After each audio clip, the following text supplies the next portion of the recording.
course.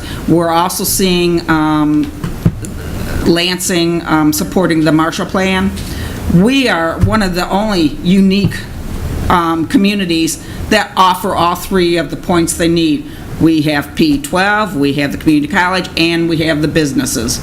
We are the only ones here in the state that are already set to go.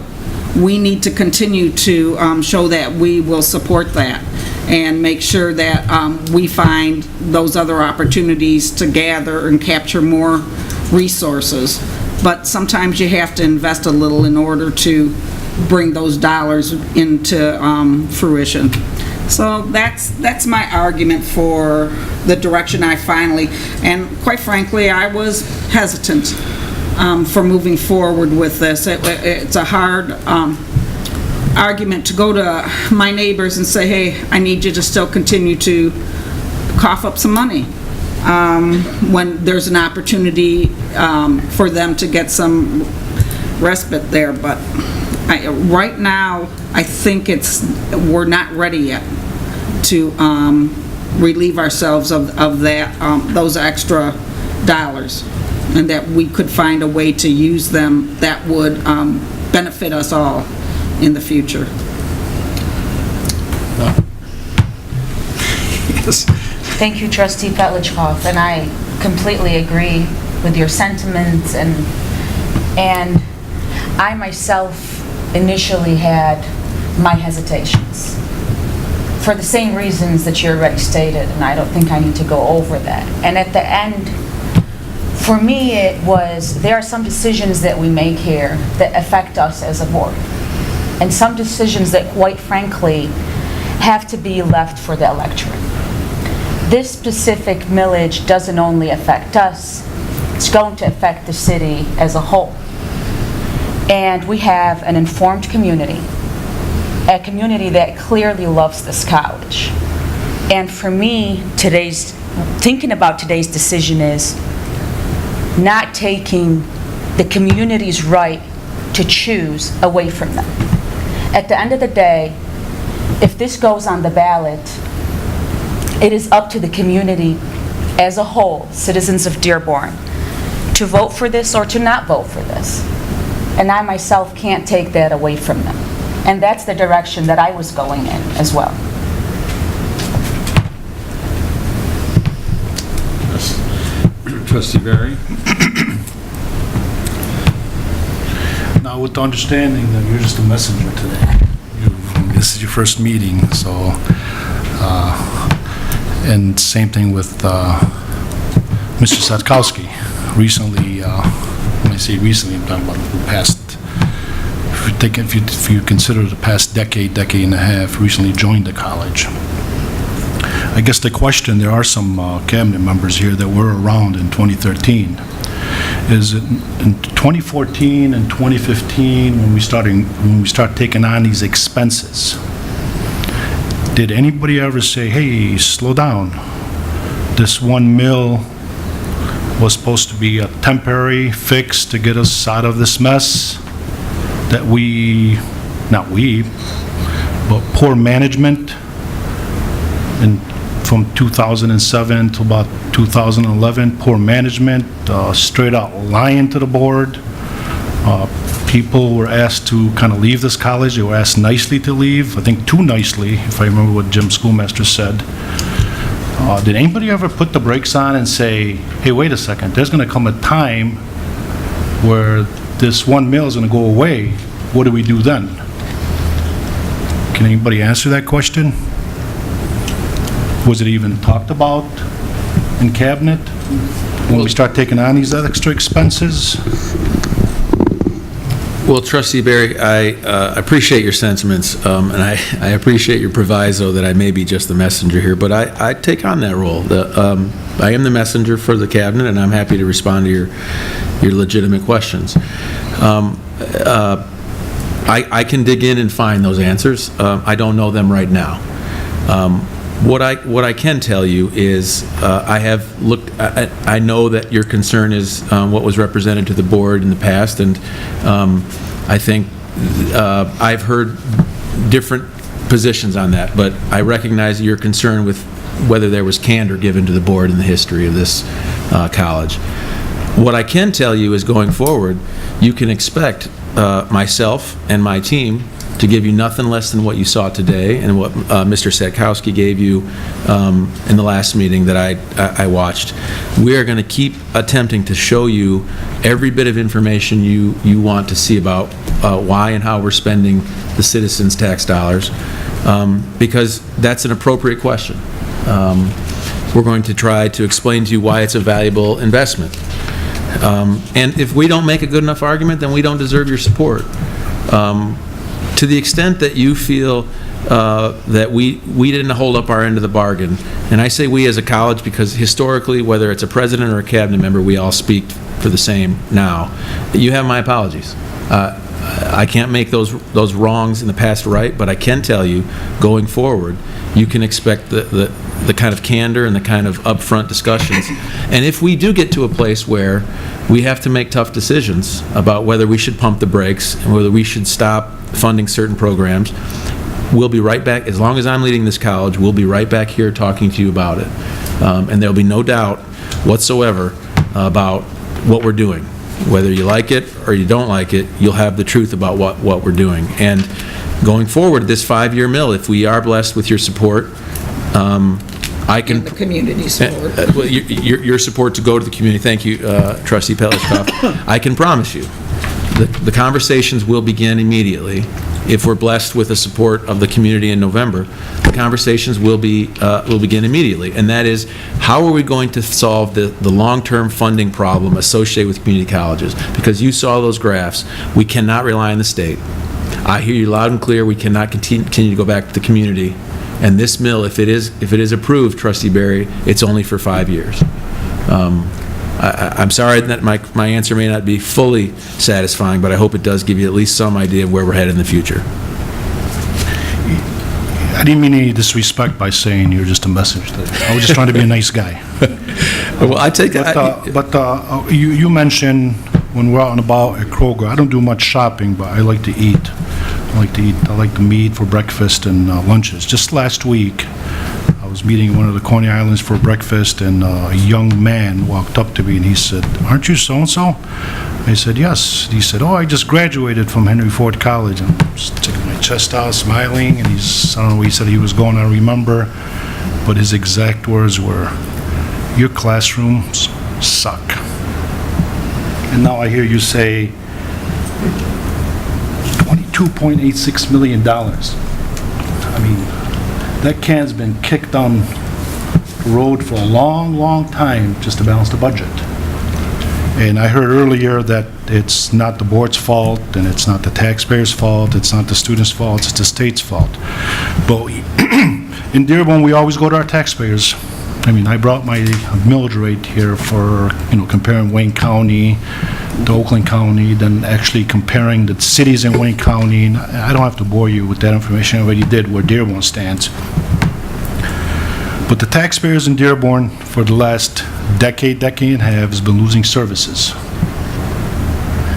Not just outside in the community, they've been losing services. That neighborhood association over there in the southwest area, they've lost their pool, they've lost their library, and they keep losing and losing and losing, and we keep asking them for more taxes, more taxes, more taxes. No disrespect to this college. I love this college. Everybody knows how I feel about this college. This is not, support Henry Ford College or not. There has to be a time where we actually start talking about or thinking about our investors, our taxpayers. And yes, I've heard it tonight, and I heard it before, that the Dearborn taxpayers are very generous. And I've heard my colleagues say that we should leave it up to the taxpayers to make this decision. But there's this thing that's called politics that's getting in the way. We know, and some of us that join this board later understand now what happened here for a long, long time. Then the board, back in 2011, 2012, stepped up to the plate and did all the right things and turned this bus around. Not just at the expense of the taxpayers, it was also the expense of the employees too. I understand that. give credit where credit's due.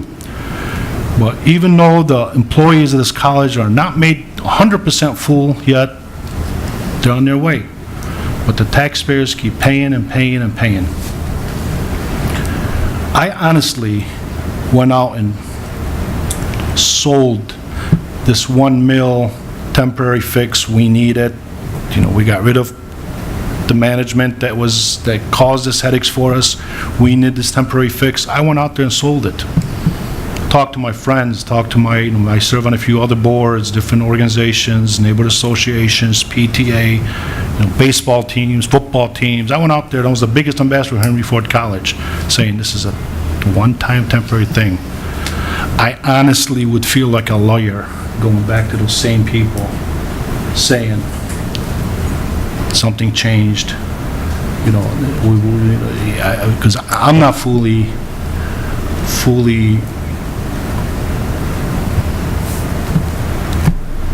understanding that, once you tell somebody, once you promise somebody, once you look somebody in the eyes and you promise them something, that this is just a temporary fix, we got out of the mess that we were in, then I can't answer because I wasn't around a few years ago on this board, but there was programs that were brought forward. There was people that were hired.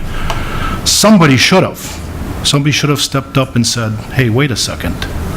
2018, 2019 is around the corner. I can't see myself supporting this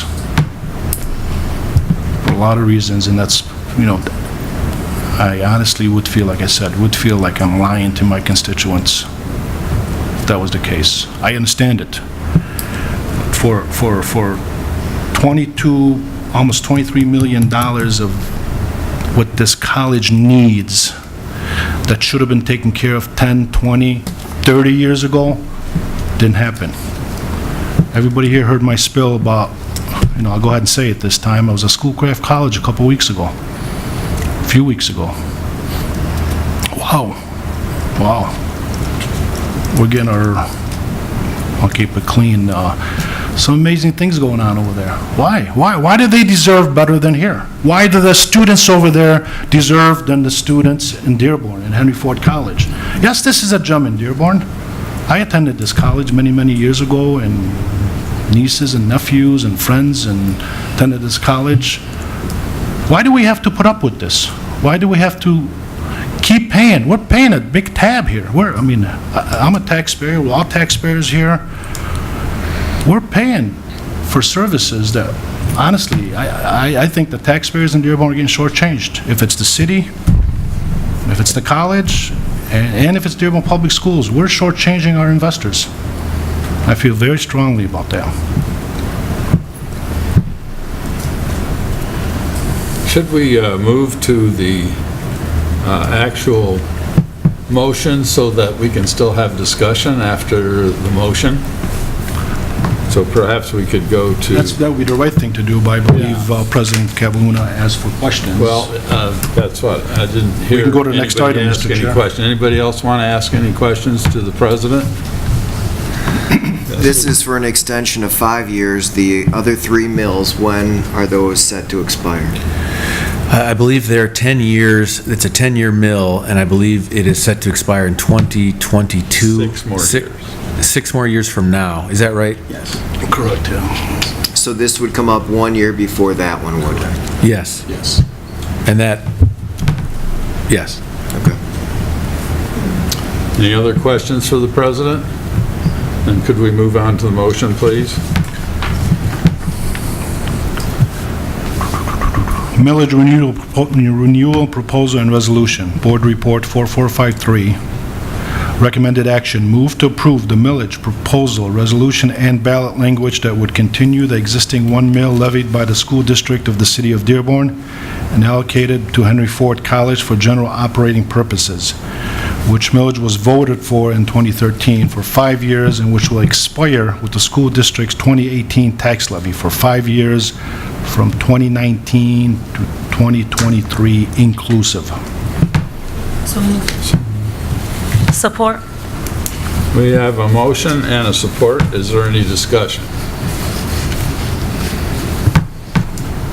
Hearing no discussion. think All you're those in, gonna- Is there Right, anybody? do you want to do a roll call? Roll call. Roll call? Yeah. You know what, I do have just, Yes. just an item for discussion. And I do take Trustee Barry's comments to heart as to what might have happened with previous administrations. And I also take his comments to heart as to why our other community colleges may be in a better position than what we expect our students to be. Now, I was not on, the board, and I'm not saying that, I don't know if that is true or that is not. I'm relying on my colleagues. But I did sit on this board when our new president, Mr. Cavaluna, was appointed by this board. And I am not going to say that I know what happened in the past, but I have faith as to what will happen in the future if the citizens of Dearborn decide to support this millage. And if they do decide to support this millage, that means that our students and our college deserves this, and they deserve the opportunity and the chance to move forward like other community colleges have done and are still doing, and not to hold our college or our current administration may be liable for maybe mistakes that have happened in the past. I'm glad to start on a new slate. Mr. Cavaluna, President Cavaluna, I know that I will hold you to that. I hope that and know that the board will hold you to that as well. And I'm giving you a new slate. So, thank you, Mr. President, Chairman. Trustee Thorpe? My memory is similar to Trustee Barry's. I kind of remember this being sold to me as it's a one-time. And I view my role as a fiduciary here at the college to do what is in the best interest of the students and the taxpayers of Dearborn. And when I look through these numbers, I can't help but always coming back to this. There are some things that, as trustees, we can control. We get to set the tuition rate. There are some things that we can have some influence on, and that's what we're talking about today with the millage. And there's some things that, good luck, and that's the state. Well, do we want to have to keep increasing tuition? Do we pray that the state decides to start funding us? I don't really see another option other than continuation of the millage. But I would state that I hope that we can put a larger percent of what comes into the millage into what I would call one-time items, and it could be paying down the deferred maintenance. It could be going towards the energy master plan, which will long-term be a savings. It's nothing against adding faculty, because I want what's best for the students, and that could be faculty and staff, but that's an every year thing. And I'd really like to be able to pay down those other ones first. And I also hope, if we're sitting here 5 years, whether it's us or our successors, that we don't even have to bring this up, that property taxes continue to build and that extra 1 mil is not necessary.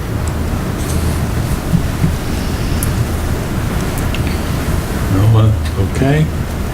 Are we ready for roll call vote? Okay. Before that, I'm sorry. Trustee Lane? you didn't see me. I'm sorry. No, you didn't miss me. I really, I mean, I've been over this so many times in my own head that I'm really at a loss even what to say, because I recognize that what Trustee Barry has said is true. And I would like to point out to everyone that this community is not the same community that it used to be. We are a poorer community. We have refugees in this community. We have a lot of people who work very hard. We have a lot of retirees, and they pay a lot of money, and they're very concerned about their taxes. I struggle. Of course, I believe in education. I'm the product of a community college too, like so many of us.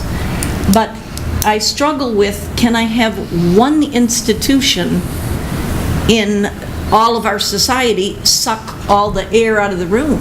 we have to balance our needs. So I'm very concerned about that. And I'm very concerned about President Cavalluna putting together a plan for how we're going to deal with ongoing needs that we can't budget or we can't balance.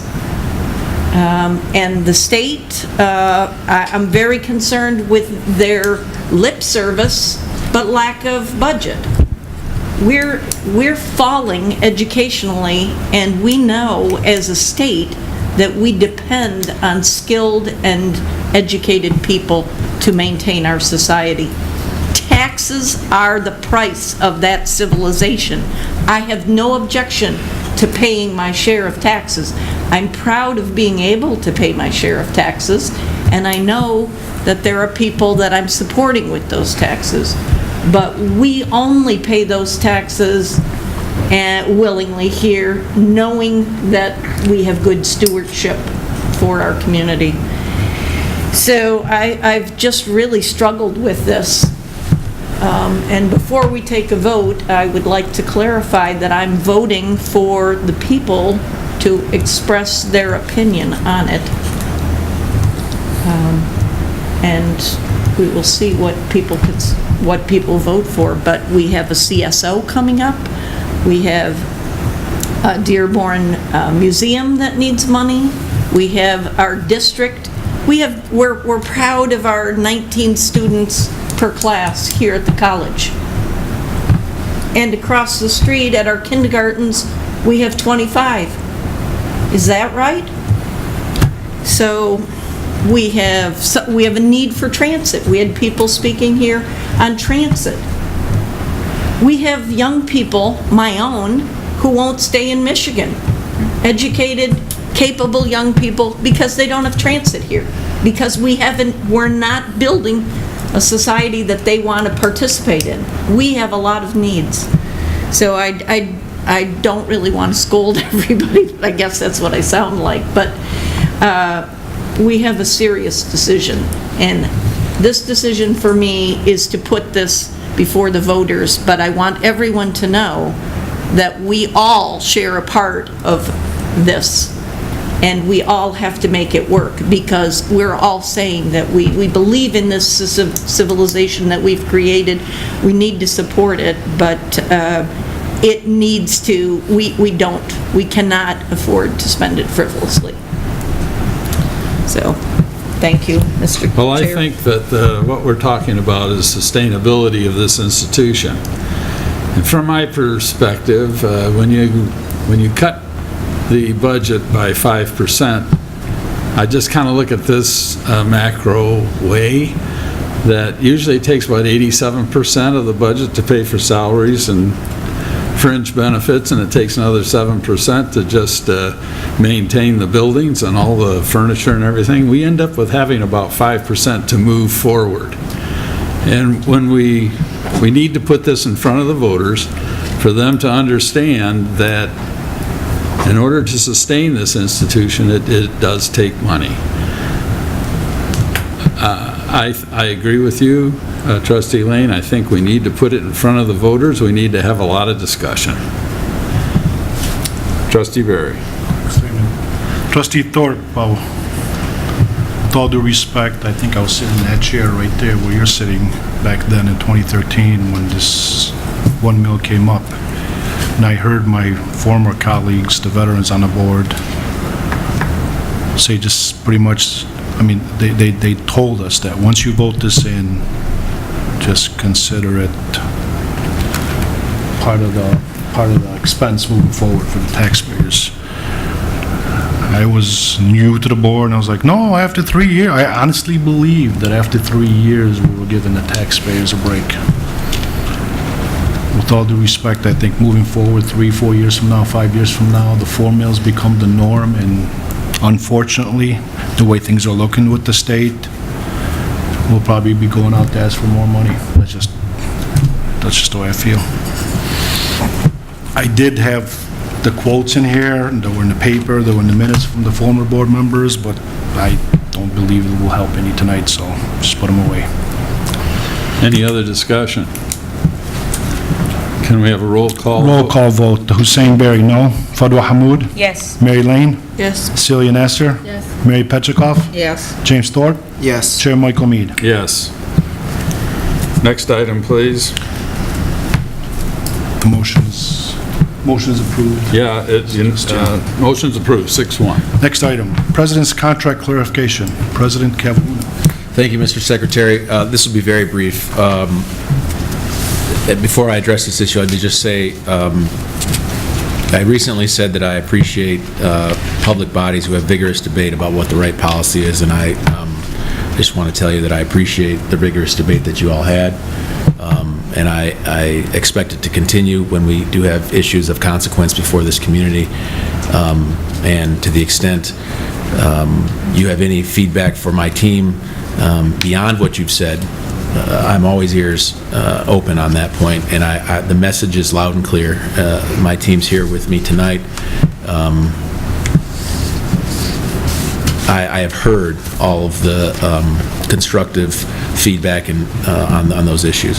On this substantive issue, I talked to Chairman Mead and I asked him for an opportunity to just very quickly give you an update about something that happened, because I believe in transparency and I believe in keeping you abreast of everything that's going on of consequence in my office. And I don't have a lot of feedback on this except to say on Thursday I was working with the HR department in our college, and I was concerned that they had made a mistake and were paying me too much money under what the contract meant.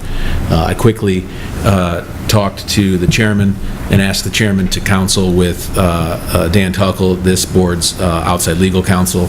My understanding is that that has occurred, and in the next 2 days, I'll be sending you a report about what my question was, what my interviews with my team delivered, and then I suspect this will be a non-issue, but I wanted you to be aware from my mouth, first of all, that there was some question, and it may seem strange, but I did not want to have any misunderstanding and me be given more than what my contract entitled me to.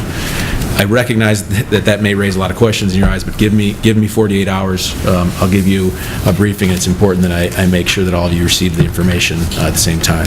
That's all I have on that issue, and I appreciate you, Mr. Chairman, for giving me an opportunity to address that. We're adjourned.